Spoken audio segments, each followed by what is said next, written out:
তারা গুম হতেন, তাদেরকে নিয়ে বিভিন্ন রকমের নোংরা কথায় এরা বয়ান তৈরি করতেন। কেউ বলতেন পালিয়ে গেছে। এদের লোকজনরাই সেতু থেকে নদীর মাঝখানে নিয়ে সিমেন্ট বেঁধে ডুবিয়ে মেরে দিয়েছে অথবা ডুবিয়ে ফেলে দিয়েছে, শেষ ঠিকানাটা পর্যন্ত রাখেনি, সেটা তারা কখনো স্বীকার করতো না। পালিয়ে গিয়েছিল না আপনাদের মমতাময়ী নেত্রী হেলিকপ্টারে করে, এখন আবার বলছেন প্রত্যাবর্তন 2.0। আসসালামু আলাইকুম। আপনারা নিশ্চয়ই বুঝতে পারছেন একটি বিশেষ কারণে এই ভিডিওটি আজকে আমি বানাচ্ছি।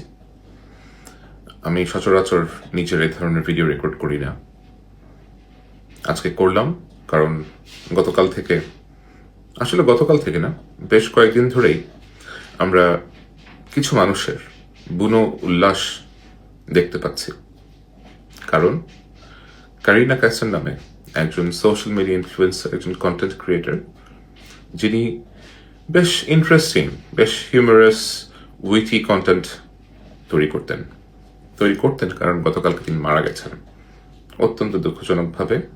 মাত্র 25 বছর বয়সে ভারতের একটি হাসপাতালে তিনি প্রাণ হারিয়েছেন। কারিনার মৃত্যুর ঘটনাটা অত্যন্ত দুঃখজনক। তিনি বাংলাদেশের বিশিষ্ট ফুটবলার কায়সার আহমেদের একমাত্র কন্যা। এছাড়াও 2024-এর জুলাই আগস্ট আন্দোলনে তিনি সেসব মানুষের মধ্যে অন্যতম ছিলেন, মিডিয়ার ব্যাকগ্রাউন্ডের মানুষদের মধ্যে অন্যতম ছিলেন, যিনি প্রকাশ্যে ছাত্র জনতার কোন অভ্যুত্থানের প্রতি সমর্থন দেখিয়েছিলেন। 5ই আগস্ট শেখ হাসিনা পালিয়ে যাওয়ার পর কারিনা কায়সার ও তার পরিবারের সদস্যরা শেখ হাসিনার চৌর্যবৃত্তি পরিচালনার যে কেন্দ্রস্থল গণভবন, সেই গণভবনে গিয়ে অনেকের মতোই উল্লাস করেছিলেন। গণভবন থেকে শেখ হাসিনার ব্যবহৃত জিনিসপত্র নিয়ে এসেছিলেন। আর সে কারণেই আজ আপনারা দেখছেন নিষিদ্ধ ঘোষিত সংগঠনটির নেতা, কর্মী অনেকেই যারা তাদেরকে সমর্থন করেন বেশ কুৎসিত একটা উল্লাস করছে, কারণ মেয়েটি মারা গেছে। আসলে আমরা যদি এই নিষিদ্ধ ঘোষিত সংগঠনটির কার্যকলাপ দেখি অতীতের, আপনি দেখবেন যে তারা মানুষের মৃত্যু অথবা এ ধরনের দুঃখজনক ঘটনার সেলিব্রেশন প্রায় করে থাকে। আমরা দেখেছি 2009 সালের বিডিআর গণহত্যার পরে এদেরই একটা ছোট চক্র বেশ খুশি হয়েছিল, বেশ আনন্দিত হয়েছিল। 2013 সালে শাপলা চত্বর ম্যাসাকারের পরে এবং বিতর্কিত যুদ্ধাপরাধী ট্রাইব্যুনালে বিভিন্ন ব্যক্তিদের ফাঁসির পরে তাদের উল্লাস করতে আমরা দেখেছি। এই উল্লাস নতুন কিছু না। এখন তারা কেন উল্লাস করে?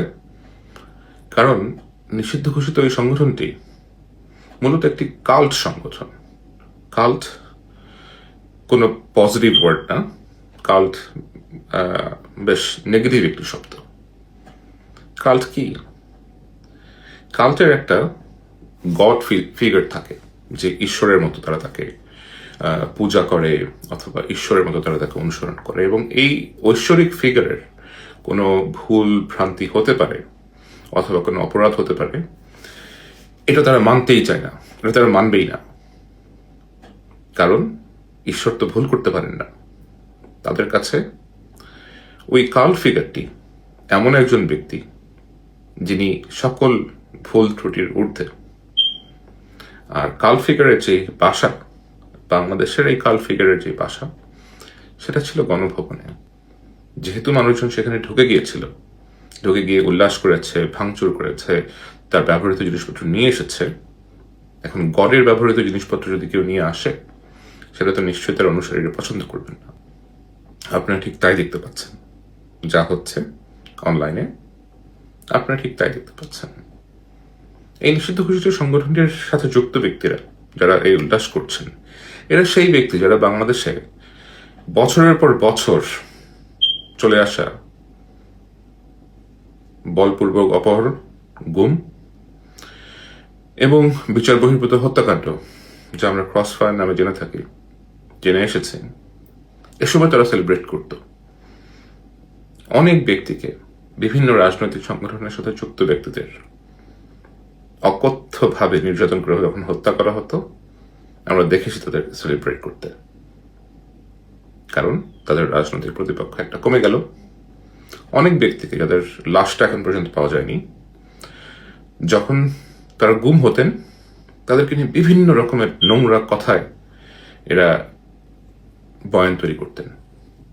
কেউ বলতেন পালিয়ে গেছে, কেউ বলতেন নিচ থেকে দেশ ছেড়ে ভেগেছে।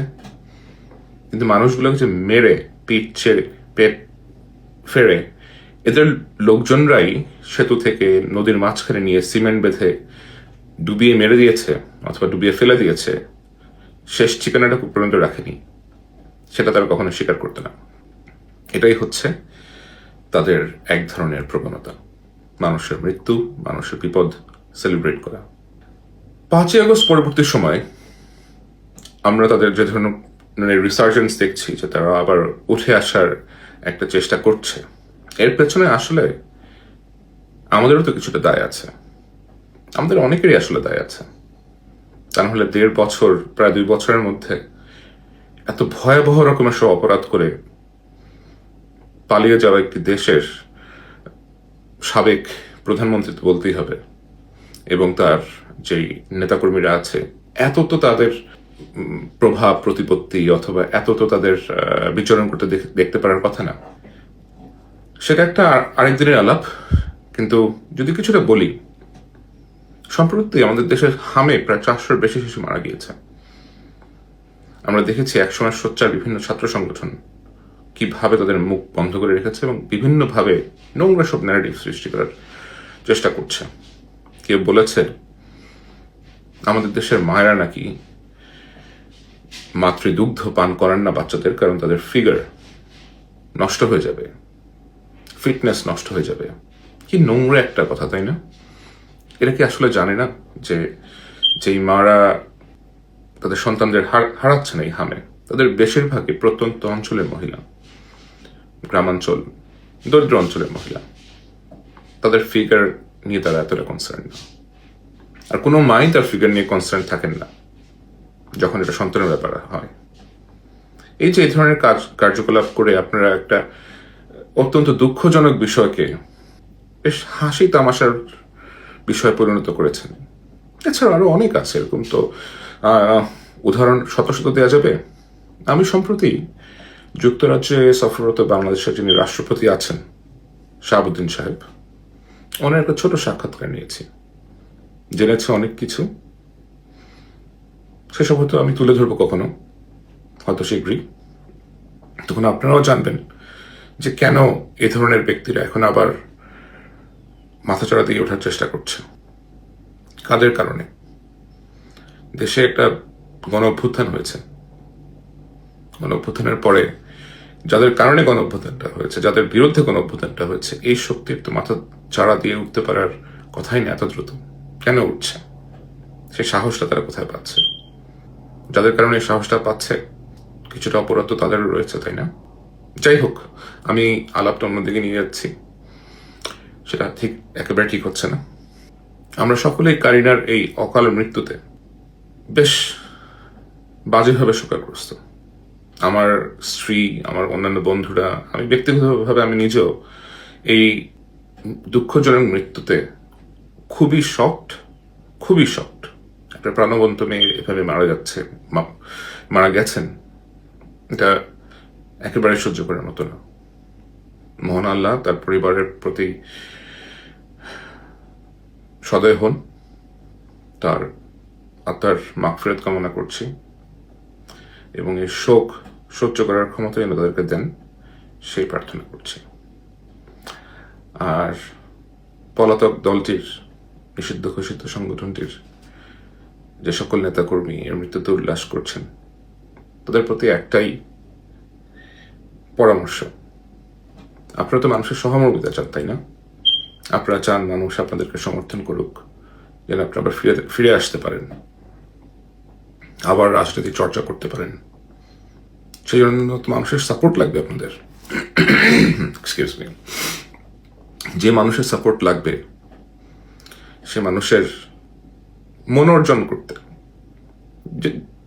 যদি সেটাই বলি, অথবা মানুষের সমর্থন পেতে আপনাদের তো এমন কাজই করতে হবে যা পজিটিভিটি শো করে।